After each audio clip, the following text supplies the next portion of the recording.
ప్రముఖ జర్నలిస్ట్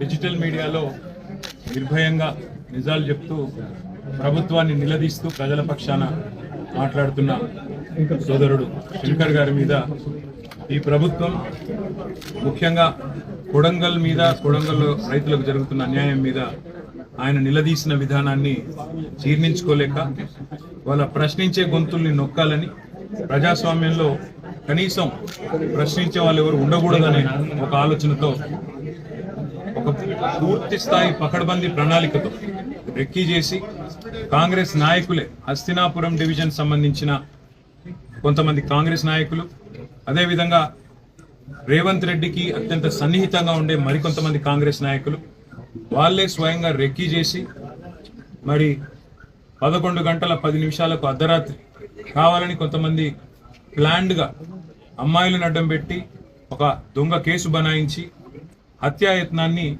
మరి శంకర్ గారి మీద చేయడం జరిగింది. దురదృష్టం ఏంటంటే మరి హత్యాయత్నం జరిగినప్పుడు ముందుండి కాపాడాల్సిన పోలీసులే ఈరోజు పూర్తి స్థాయిలో కేసు నిర్వీర్యం చేయడానికి 307 అనే సెక్షనే పెట్టకుండా ఇది హత్యాయత్నమే కాదని బుకాయిస్తూ ప్రభుత్వానికి తొత్తులుగా వత్తాసు పలుకుతూ ఇవాళ కేసు నిర్వీర్యం చేసే ప్రయత్నం చేస్తా ఉన్నారు. కానీ ప్రజా కోర్టులో తప్పకుండా దోషులు ఎవరైతున్నారో వాళ్ళు దొరికిపోయినారు. ఇప్పటికే సీసీ కెమెరాల ఫుటేజ్ సాక్షిగా ఎవరెవరైతే దొరికిపోయినారో వాళ్ళందరినీ అరెస్ట్ చేసేదాకా తప్పకుండా ప్రభుత్వం మీద ఒత్తిడి పెంచుతాం. పోలీస్ శాఖను కూడా ఈ రకంగా వ్యవహారం చేయడం మంచిది కాదు. ముఖ్యంగా ఎల్బీ నగర్ సిఐ కానీ స్థానిక ఎస్ఐ కానీ అక్కడ ఉండే పోలీస్ అధికారులు కానీ వాళ్ళు వ్యవహరించిన తీరు కూడా అనుమానాస్పదంగా ఉంది. తప్పకుండా శంకర్ గారికి న్యాయ పోరాటంలో అండగా నిలబడతాం. నిజం బయటికి వచ్చేదాకా ఆయన మీద చేసిన హత్యా ప్రయత్నం ఎవరు చేసినారో, సూత్రధారులు ఎవరు, పాత్రధారులు ఎవరు, వాళ్ళందరినీ కూడా న్యాయపరంగా వాళ్ళని శిక్షించేదాకా వదిలిపెట్టాం.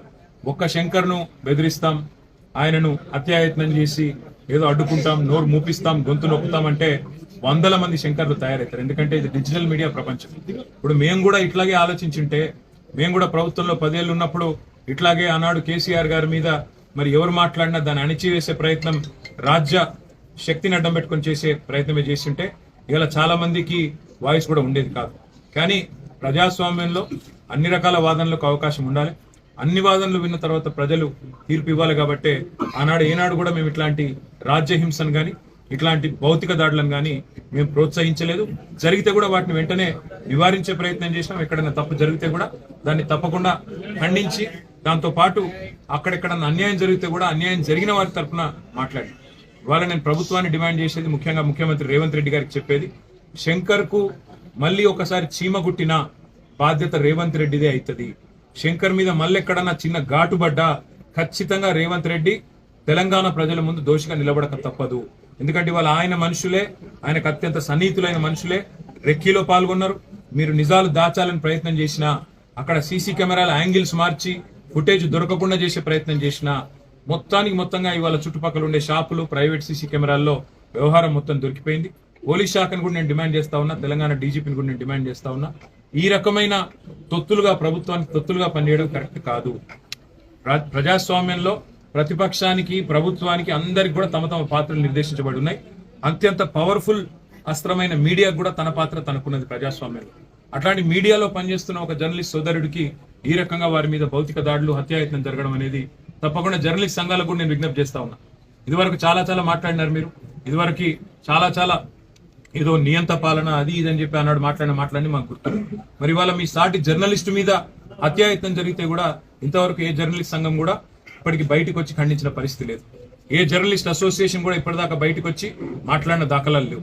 జర్నలిస్ట్ మిత్రులు కూడా నేను కోరుతా ఉన్నా, ఇవాళ శంకర్ మీద జరిగింది రేపు మీ మీద జరగవచ్చు.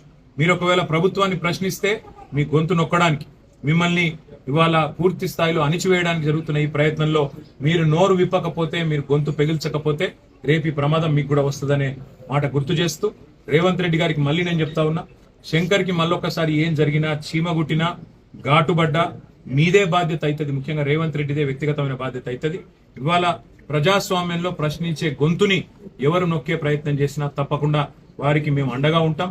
అదే మాదిరిగా న్యాయ వ్యవస్థలో కూడా న్యాయపరంగా కూడా జరగాల్సిన పోరాటం జరగాల్సిందే. అదేవిధంగా హత్యాయత్నం జరిగితే ఈ కేసును నిర్వీర్యం చేసే పోలీస్ యంత్రాంగ ప్రయత్నం ఏదైతుందో దీన్ని కూడా తప్పకుండా మేము సీరియస్ గా ప్రధాన ప్రతిపక్షంగా టేకప్ చేస్తాం. ఇవాళ ఇంకా ఇప్పుడే చెప్తా ఉన్నారు, శంకర్ గారు తల్లి గారు కూడా చెప్తా ఉన్నారు, బెదిరింపు కాల్స్ వస్తున్నాయని చెప్తున్నారు, బెదిరింపు మెసేజ్లు వస్తున్నాయని చెప్తున్నారు. ఇవన్నింటి విషయంలో నేను పోలీస్ శాఖను కూడా కోరుతా ఉన్నా. మరి ఒక నిర్భీతిగా కొట్లాడుతున్న ఒక జర్నలిస్ట్ కు రక్షణ కల్పించాల్సిన బాధ్యత మీ మీద ఉంది. మీకు చేత కాదు, మేము ఇవ్వలేము అంటే ప్రైవేట్ ప్రొటెక్షన్ కూడా తప్పకుండా ఏర్పాటు చేసుకునే సత్తా మాకుంది. కానీ ఈ రకంగా మీరు ప్రభుత్వానికి తొత్తులుగా మారి పూర్తి స్థాయిలో ప్రభుత్వానికి వాళ్ళ అడుగులకు మడుగులొత్తే విధంగా వ్యవహారం చేయడం మాత్రం పోలీసులకు మంచిది కాదనే మాట కూడా చెబుతూ, న్యాయ పోరాటము తప్పదు, ప్రజాకోర్టులో కూడా పోరాటం తప్పదు. కానీ ఏది జరిగినా శంకర్ కు, ఆ కుటుంబానికి తప్పకుండా రేవంత్ రెడ్డి వ్యక్తిగతంగా బాధ్యత వహించాల్సిన పరిస్థితి వస్తుందనే మాట మళ్ళొకసారి ముఖ్యమంత్రికి చెప్తూ, ఇలాంటి పిచ్చి పిచ్చి పనులు మానుకోవాలని చెప్పి కూడా వారికి హెచ్చరిస్తూ, మళ్ళీ ఒకసారి సంఘీభావం చెప్పిన జర్నలిస్టులకు ధన్యవాదాలు. చెప్పని వాళ్ళు దయచేసి గొంతు విప్పాలని చెప్పి కూడా నేను కోరుతాం.